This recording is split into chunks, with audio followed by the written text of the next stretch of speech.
You're sitting across from her at a small table, the kind where your knees almost touch. There's a candle between you, the light flickering low across her face, and for exactly 3 seconds after you say something, neither of you speaks. That silence is doing more work than anything you've said all night. Why do I feel like I'm being graded right now? Did I just say something stupid? Is she into this or just being polite? Why does 3 seconds feel like 3 minutes? Wait. Read that last thought again. Attraction isn't decided in the conversation. It's decided in the pause after it.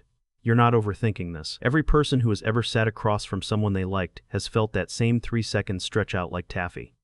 By the end of this video, you'll know exactly what happens in that 3-second window, why her body answers before her mind does, and what you can do in that exact gap that changes everything about how she experiences you. Let's get into it.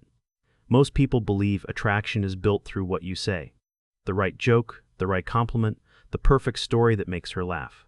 But the real truth is that her nervous system has already made a decision before her brain finishes processing your sentence. Her body is reading you the way it reads weather. Is this safe? Is this exciting? Is this someone I can exhale around? That reading happens in the space between your words, not inside them.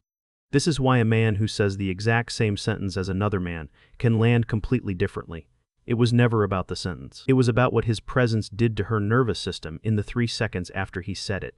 When someone feels tense, rushed, or like they need to fill silence, her body reads that as low value, even if the words themselves were smooth. When someone can hold 3 seconds of quiet without flinching, without over-explaining, without needing her to react a certain way, her body reads that as calm. And calm is the single most attractive thing a nervous system can encounter. And once you see this pattern, you'll start noticing it everywhere, in every conversation you've ever had. Here's where it shows up first. Here's the part no one talks about. The reaction rush. Most guys, the second they say something, immediately watch her face for a reaction. Did she laugh? Did her eyes light up? Did I land it? But here's what nobody explains. That watching is visible.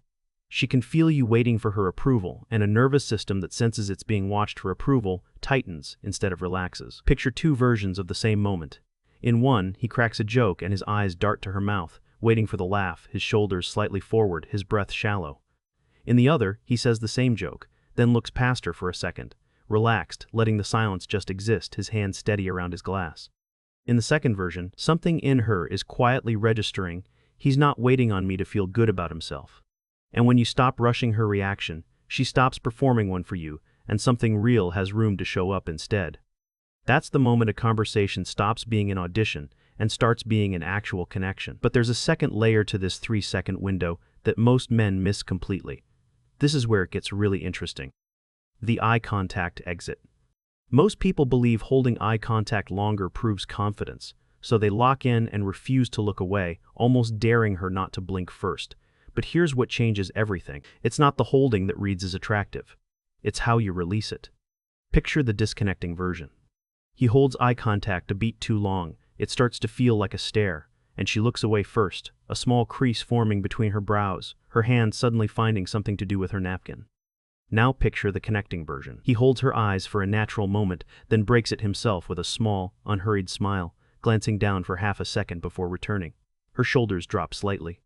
Something in her softens. He's not trying to win something off me, not staring her down, not performing intensity, not proving a point, but a man secure enough to look away first because he was never trying to prove anything in the first place.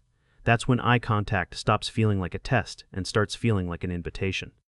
The next one is subtle, but once you notice it, you'll see it in every video, every date, every hallway conversation you've ever had. And this is the one most couples never figure out. The silence fill. Most guys treat silence like an emergency. The second a conversation pauses, they scramble to fill it. Another question, another joke, another comment about the room. But here's the deeper truth. Silence isn't dead air to a woman's nervous system. It's a test of whether you're comfortable in your own skin. Think about it this way. Emotional tension in a first conversation isn't like an awkward gap that needs patching. It's like a held note in music. If you rush to fill it, you break the song. If you let it hang for a beat, it becomes the most memorable part of the melody. Picture the disconnecting version. Him talking fast, eyes scanning for the next topic, one hand tapping the table. Picture the connecting version. Him letting 3 full seconds of quiet sit there, sipping his drink unbothered, letting her be the one to speak next if she wants to. Not filling every gap. not performing constant entertainment, not treating quiet like failure, but a man who can let a moment breathe because he isn't afraid of what might be in it. And when you stop fearing the pause, she starts feeling like she's with someone who's actually settled inside himself. Here's where this starts to compound, because the next one is about what your body says while your mouth says nothing at all. This is the part almost nobody says out loud. The micro-retreat. Most people believe leaning in shows interest, so they lean forward, closer, closer, chasing the connection they want to feel. But here's what nobody explains. Constant forward energy reads as need, and need collapses the exact tension that creates attraction. Picture the disconnecting version, him leaning in more and more as the conversation goes on, his body angled fully toward her, almost hovering. Picture the connecting version, him leaning in during the moments that matter, then leaning back, relaxed, giving her space to lean in instead. Something in her is quietly thinking, he's not chasing me, he's just enjoying this. That small retreat, that willingness to give space back, is often the exact moment she starts closing the distance herself. And once distance stops feeling like rejection and starts feeling like invitation, the entire dynamic between you shifts. Most couples believe that being agreeable in those early 3-second windows keeps things smooth. But here's the deeper truth. The gentle disagreement. Most guys, when she says something they don't fully agree with, nod along anyway, afraid that pushing back will kill the mood. But here's what changes everything. Constant agreement reads as a lack of self, and a nervous system can't feel safe around someone who seems to have no floor of their own. Picture the disconnecting version. She jokes about something. He laughs and agrees instantly, eager, eyes wide, almost relieved she's still talking to him. Picture the connecting version. She jokes about something. He tilts his head, smiles, and says, I actually don't think that's true. Calm, not defensive, just honest. Her brain quietly registers, he's not just trying to keep me happy, he actually has his own mind. Not agreeing with everything, not playing it safe at every turn, not disappearing into whatever she wants to hear.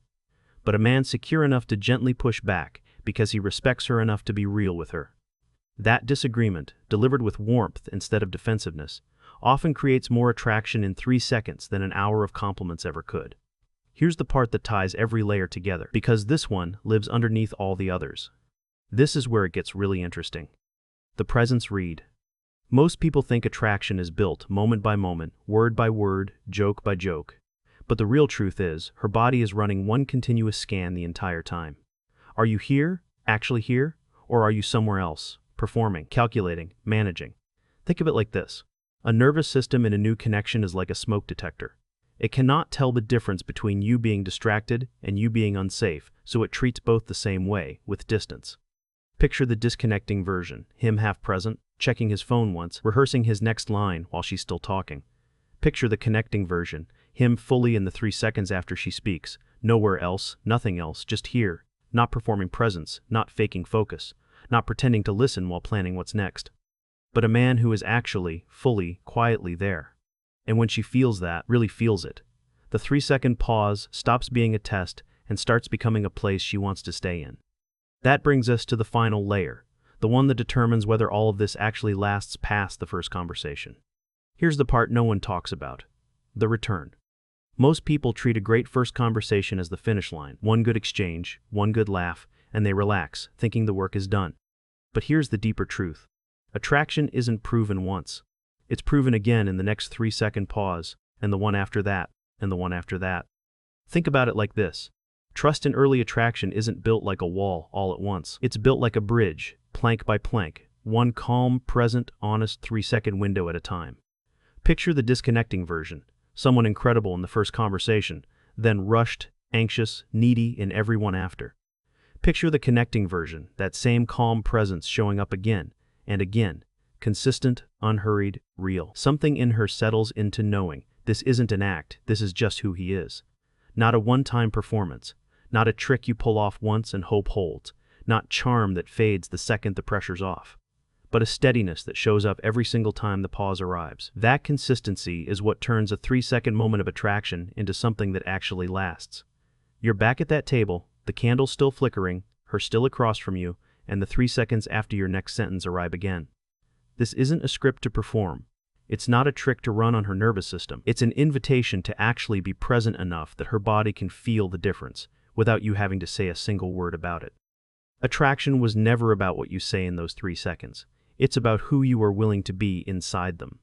If you want to know exactly what to do the moment she starts leaning into that silence with you, that's the video I made right after this one. Wherever you are in learning this, you're already further along than you think, and the next pause you sit through is one more plank on the bridge.